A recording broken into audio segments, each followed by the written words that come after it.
6 types de pièces à supprimer, j'aurais presque envie de dire illico presto, de votre dressing. Bonjour, ici Mademoiselle M, révélatrice de votre meilleure image. Alors je vais répondre à cette question, à cette épineuse question dans cette courte vidéo. Je vous avais d'ailleurs fait une vidéo qui était la minute de Mademoiselle M numéro 157 sur les pièces à éliminer d'office également.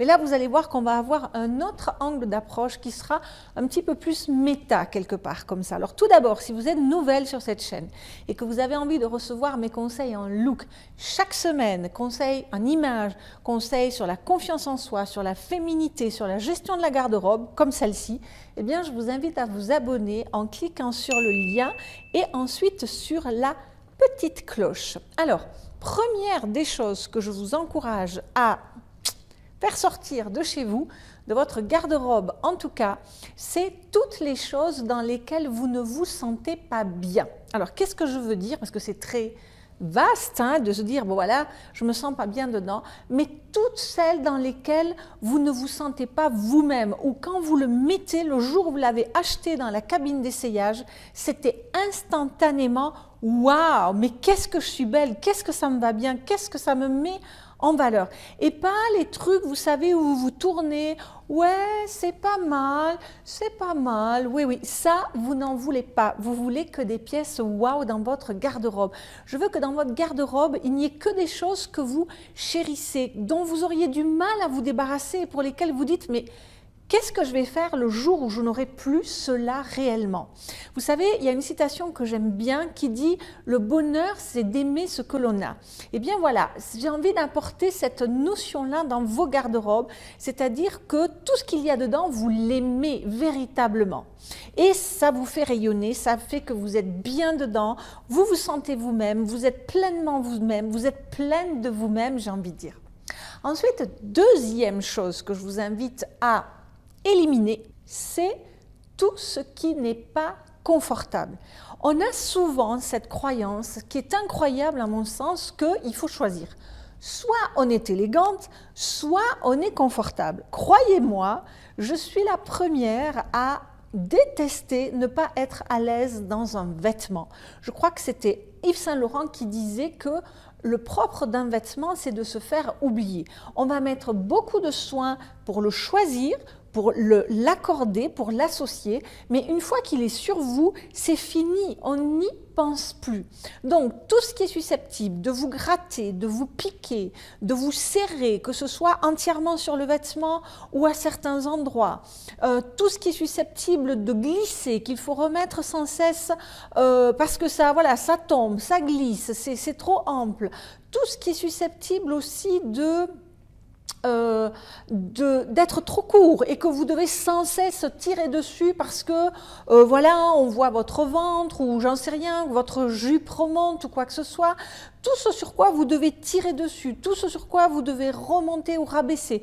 Également, au niveau des chaussures, tout ce qui est douloureux ou tout ce qui peut être aussi, vous avez une allergie à une fermeture éclair, à un type de métal, bref, tout ce qui empêche le vêtement de se faire oublier et qui vous cause un inconfort, une gêne, une douleur même parfois. Donc ça, ce type de vêtements, vous ne les voulez pas, et d'accessoires et de chaussures et ainsi de suite, vous ne les voulez pas dans votre garde-robe. Troisième chose que je vous invite à éliminer, c'est tout ce qui ne tombe pas bien. C'est peut-être une super couleur, un super style, une coupe qui vous met en valeur. Mais de toute façon, si ça ne tombe pas bien dans le sens où ça tire à certains endroits, c'est trop ample à d'autres, la poitrine n'est pas au bon endroit, ou la taille, ou les manches, peu importe. Et bien sûr, si ce n'est pas réparable, parce que si vous pouvez l'amener à une retoucheuse et qu'elle peut vous réparer ça, on est d'accord, ça peut rester. Et d'ailleurs, si c'est dans votre garde-robe, ça devrait avoir été fait déjà, parce que ça ne sert à rien d'avoir dans votre garde-robe des choses que vous ne vous pouvez pas mettre à l'instant T et que vous dites « Ah oui, mais ça, je dois l'amener au pressing. Ah oui, mais ça, je dois le faire réparer. Ah oui, mais ça, il manque un bouton. » Ça ne sert à rien. C'est comme si ce vêtement n'existait pas. Donc, si quelque chose est dans votre garde-robe, c'est que vous vous en êtes occupé, vous en avez pris soin. D'accord? Donc, tout ce qui ne tombe pas bien, pour cause de ne pas pouvoir être réparable pour X raisons, eh bien, ça sort de chez vous. Et d'ailleurs, je vous avais fait une vidéo sur comment repérer un vêtement qui tombe bien et je vous mettrai le lien dans la fiche i comme info et dans le descriptif de la vidéo également. Ensuite, quatrième chose que je vous encourage à véritablement éliminer, ce sont les choses que vous n'avez pas portées depuis, allez, disons une année. 2 au grand maximum. 6 mois, ça fait un peu juste parce qu'il y a les saisons. Donc, tout ce que vous n'avez pas porté durant les 12 à 24 mois précédents, il y a une raison.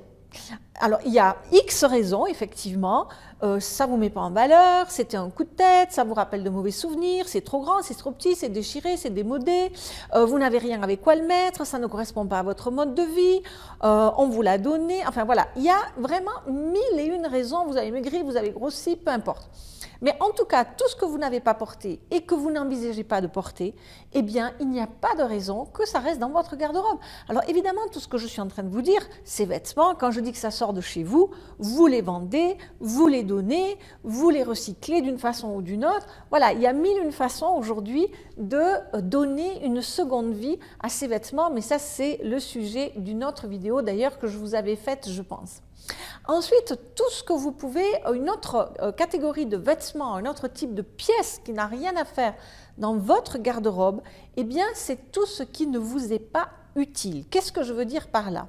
C'est qu'on a tous notre personnalité, notre physique, mais aussi notre mode de vie. On a un environnement particulier, où qu'il soit, avec qui que ce soit, mais on a un environnement et on a un mode de vie.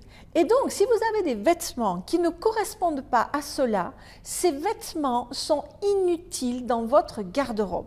Je vous donne un exemple tout bête. Imaginons par exemple que votre garde-robe contient plein de robes pour sortir. Et imaginez que vous ne sortez jamais. À quoi servent ces robes? Oui, peut-être qu'un jour, mais si finalement, au bout du compte, vous sortez une fois par an, eh bien d'avoir une robe, ça vous suffit, mais ce n'est pas la peine de les accumuler. Donc, tous ces registres vestimentaires qui ne correspondent pas à votre mode de vie. Alors, je ne vais pas vous expliquer dans cette vidéo ce que c'est un registre vestimentaire parce que je vous ai fait plein de vidéos et je vous mettrai donc les informations dans le descriptif sous la vidéo. Tout ça, je vous l'ai clairement expliqué. Et puis enfin, donc, la 6e pile, on va dire, le 6e type de vêtements que je vous encourage d'office à éliminer de votre garde-robe parce que de toute façon, ça n'aurait au départ jamais dû y rentrer, c'est ce qui n'est pas en harmonie avec vous. C'est-à-dire des pièces dont les couleurs par rapport à vos coloris naturels, les formes par rapport à votre morphologie et le style par rapport à votre personnalité, eh bien, ne sont pas en harmonie avec vous. C'est-à-dire que ça ne vous met pas en valeur. Il n'y a pas d'harmonie, ça ne fait pas l'effet waouh. Et tout ça, déjà, ça n'aurait jamais dû rentrer parce que si vous vous connaissez bien et si vous savez exactement ce qui vous va, ben, vous ne vous seriez pas laissé attirer par ces pièces-là et vous ne les auriez pas amener chez vous, vous ne les auriez pas achetés, vous n'auriez pas finalement gaspillé votre argent. Donc ça, c'est l'intérêt de se connaître. Mais voilà, tout ce genre de pièces-là n'a rien à voir dans votre, n'a rien à faire dans votre garde-robe. Donc, si je résume, tout ce dans quoi vous ne vous sentez pas bien, où ça fait waouh, hein, les choses que vous adorez, tout ce qui est inconfortable, tout ce qui ne tombe pas bien, tout ce que vous n'avez pas porté depuis 12 à 24 mois, tout ce qui est inutile par rapport à votre mode de vie et tout ce qui ne vous met pas en valeur en termes de couleur, de forme et de style n'a rien à faire dans votre garde-robe. Votre garde-robe doit contenir que des choses qui vous sont utiles, qui vous mettent en valeur, qui font waouh, qui sont confortables, que vous portez effectivement et bien sûr qui tombent bien. Voilà, j'espère que cette vidéo vous aura été utile pour y voir un petit peu plus clair dans votre garde-robe qui est finalement une extension de vous-même, de votre maison, de votre mode de vie, de votre qualité de vie. Dites-moi dans les commentaires ce que vous inspire cette vidéo. Est-ce que vous mettez déjà tout cela en application? Est-ce que vous avez cette espèce de grille de lecture comme ça qui vous permettent véritablement d'en passer par là. Et d'ailleurs, si vous êtes nouvelle sur cette chaîne et que vous n'avez pas encore téléchargé mon cadeau de bienvenue qui vous enseigne à faire un tri de garde-robe, parce que là, dans le tri de la garde-robe, je vous ai parlé en fait d'une étape du tri de la garde-robe qui est le fait de trier, mais en réalité dans un tri de garde-robe vous avez 8 étapes qui sont bien précises selon un processus bien déterminé. Et donc dans cette infographie que vous pouvez donc télécharger, vous aurez comme ça une image qui visuellement va vous permettre de vous poser les bonnes questions à des différents niveaux comme ça de vos décisions entre je garde, je geste ou je ne sais pas, parce qu'il peut aussi y avoir un je ne sais pas. Et puis d'ailleurs, si vous avez envie d'aller beaucoup plus loin et que vous avez envie de connaître justement vos couleurs, vos formes, votre style, comment repérer un vêtement de qualité en allant au-delà de la chaîne YouTube évidemment, et d'aller dans du personnalisé, d'aller dans un véritable accompagnement, eh bien vous avez à votre disposition mon accompagnement en ligne qui s'appelle Première impression 100% pur soi, qui dure 5 mois et dans lequel votre meilleure image n'aura plus de secret. Voilà, donc dites-moi si vous aussi, vous avez peut-être d'autres grilles voilà, des choses que vous faites lorsque vous faites votre tri de garde-robe. Si vous avez des suggestions de vidéos, je suis à votre écoute et bien sûr, merci pour vos pouces en l'air si cette suggestion de vidéo vous a été utile. Merci pour vos commentaires. C'était Mademoiselle M, révélatrice de votre meilleure image. Bye bye.